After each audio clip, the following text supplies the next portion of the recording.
Et du coup, toi, t'aimes quoi dans la vie?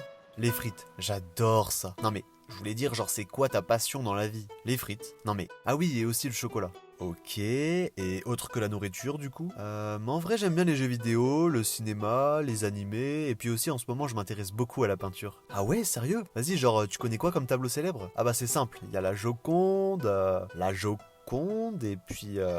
et la Joconde quoi. Ouais bon c'est bon, je connais pas grand chose, hein, je commence juste à m'intéresser à ça. Non parce que moi je suis un spécialiste dans tout ce qui est art de l'Antiquité et de la Renaissance, du coup bah je pourrais t'apprendre des bases si tu veux. Ok ouais, pourquoi pas. D'ailleurs ça me rappelle qu'une fois en faisant des recherches sur internet je suis tombé sur une parodie de la Joconde. J'ai trouvé ça vraiment drôle en vrai. Ouais, j'imagine bien la Joconde avec une casquette et des lunettes de soleil. Eh mais attends tiens, ça me donne une super idée ça.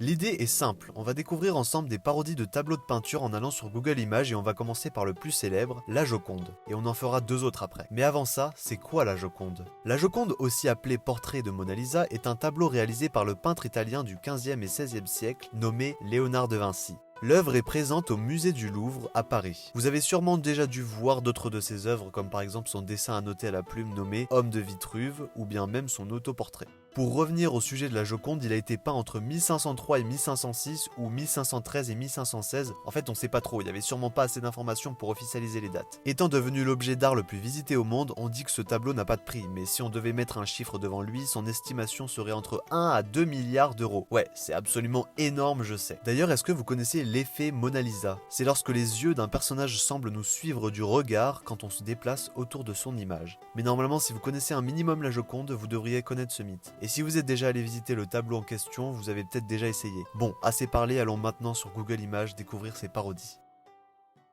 Alors nous voilà sur Google Images comme prévu et on va chercher des parodies de la Joconde.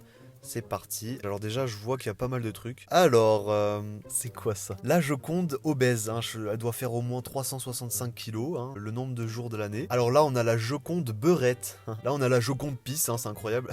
Là, les chauves, on dirait Saitama. Je vais pas te mentir, on dirait vraiment la Joconde, mais en folle. Ça, c'est la Joconde française. Bah ça c'est la Joconde très connectée, hein. La Joconde de 2020, 2021 plutôt. C'est marrant, franchement je trouve ça drôle de... Minecraft, Pikachu, les Simpsons. Basique, hein, les Simpsons ils font des parodies de tout en fait, j'ai l'impression. Hein. Voici à l'écran des parodies des Simpsons. Look at all those shards of glass. I'll catch 'em on my tongue for luck. Ow! Ow! Ow! Just leave it for Cleany.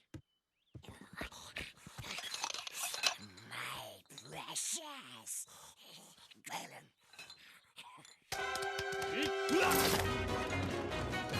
Dog suckers!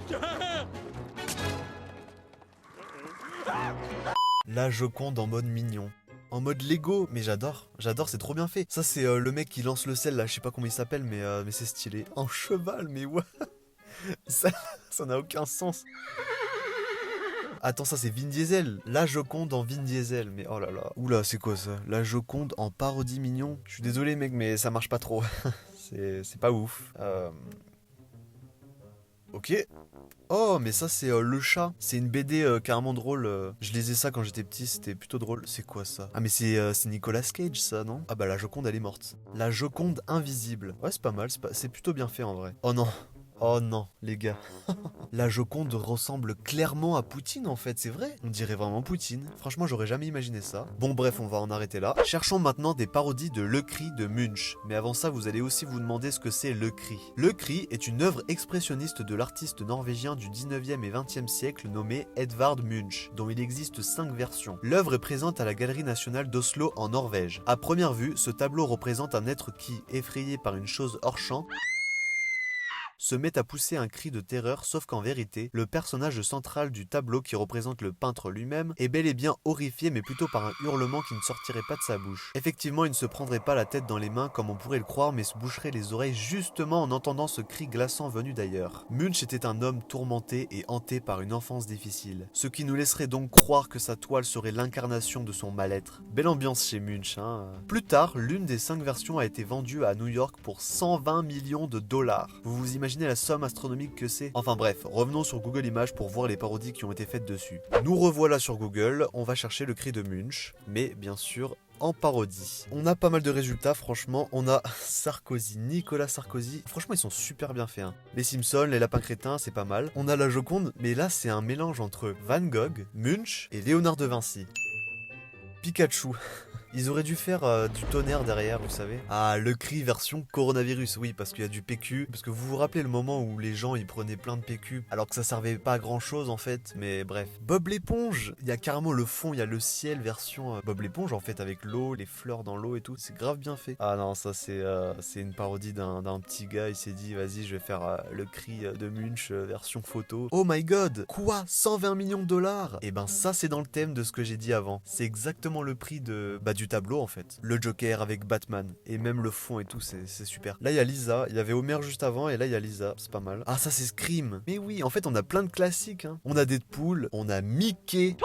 Ah encore une fois, le coronavirus, regardez. Là on peut bien comprendre le désastre et la douleur que le gars doit endurer quoi. Regardez, il se fait mordre les... Ah, le fameux Joker version Jared Leto. Bon là on en a franchement de moins en moins en fait qui sont pas mal donc on va arrêter là tout simplement. Et enfin, les dernières parodies qu'on va chercher, ce sera sur le tableau La création d'Adam de Michel-Ange. La création d'Adam est une fresque peinte vers 1511 sur le plafond de la chapelle Sixtine, située dans la cité du Vatican par l'artiste italien du 15e et 16e siècle nommé Michel-Ange. La fresque en question représente le moment d'une histoire qui se serait déroulée entre la séparation de la terre et des eaux et la création d'Ève. Oui, on parle bien de l'histoire d'Adam et Ève. La création d'Adam est une illustration du texte biblique du livre de la Genèse. Dieu créa l'homme à son image, à l'image de Dieu il le créa. L'œuvre est particulièrement célèbre par le détail dans lequel l'index de Dieu, rejoignant celui d'Adam sans le toucher, donne vie à l'homme grâce à une étincelle de vie. D'ailleurs, la femme qu'on peut voir juste ici, enroulée par le bras de Dieu, est tout simplement Ève qui n'est pas encore créée et qui attend au paradis de recevoir une forme terrestre. Je trouve ça vraiment intéressant les histoires qui se cachent derrière les peintures et j'ai hâte de découvrir quelles parodies ont été faites pour cette fresque. Et justement, vu qu'on a hâte, on va découvrir ça tout de suite. La création d'Adam, Michel-Ange, parodie. Alors, ça c'est des mecs, ils ont fait ça dans leur salon tout simplement. En plus avec des McDo, des canettes, hein, tout ce que vous voulez. Ah version Simpson, on pouvait pas passer à côté franchement. Ah ça c'est pas des... C'est pas des CRS ou je sais pas quoi, non en vrai c'est un flic. Ah ça c'est pour les gens qui font les soirées. Petite bière, on trinque tranquillement. Version McDo. Il lui donne des frites. On a des petits démons là, je sais pas. Là si vous voulez, on a clairement le dieu du McDo et de la graisse qui donne à manger en fait aux humains pour qu'ils grossissent. Franchement cette image elle est bien représentée je trouve. Limite elle porte un message, vous voyez. Oh, on a la version Terminator, franchement j'adore. La main du Terminator tout simplement. Version Donald Duck, pas mal. Deadpool, j'adore. Ah, version Playmobil, mais oui. J'espère qu'on aura une version Lego aussi quand même. Star Wars, avec Princesse Leia, R2D2 et toute l'équipe, Chewbacca même. Han Solo. Ah, on a le clown et le Satan, c'est bizarre, c'est chelou un peu. Oh, mais c'est Mario. Regardez en plus, la feuille qui cache son penny. C'est la feuille Tanuki, je sais pas comment on dit, je m'en rappelle plus trop. Mais là, on voit Peach, on voit Toadette, on voit Daisy. Il y a pas que Mario, c'est Shigeru Miyamoto là, je crois. On a Birdo carrément. Ça donne des dollars, c'est pas mal. Dieu est une femme noire. Franchement, c'est pas mal, c'est très représentatif. C'est plus qu'une parodie, c'est plus pour donner un message au-delà de faire rire en fait. C'est vraiment beau. Waouh, c'était grave enrichissant tout ça, franchement je te remercie. Ah mais pas de soucis, ça me fait plaisir tu sais. Et puis c'était drôle toutes ces parodies, tu trouves pas? Ah oui ça c'est sûr, et puis je dormirai moins bête ce soir. Ah bah oui, et même les gens qui nous regardent vont se coucher moins bêtes. Du coup c'est quoi la question de cette semaine? Ah oui c'est vrai, j'ai complètement oublié pour la question de la semaine. Bon alors écoutez bien, si vous deviez choisir entre le cinéma, les animés, les jeux vidéo et le dessin, vous choisiriez quoi? Répondez-moi en commentaire, je suis très curieux de voir comment avance le sondage. Et sur ce, bisous, je vous laisse avec ma pote Mona Lisa. Abonne-toi chacal. On est bien, relax. C'est la Joconde qui te le demande là. Et puis lâche le pouce bleu et regarde les autres vidéos, hein. Oh.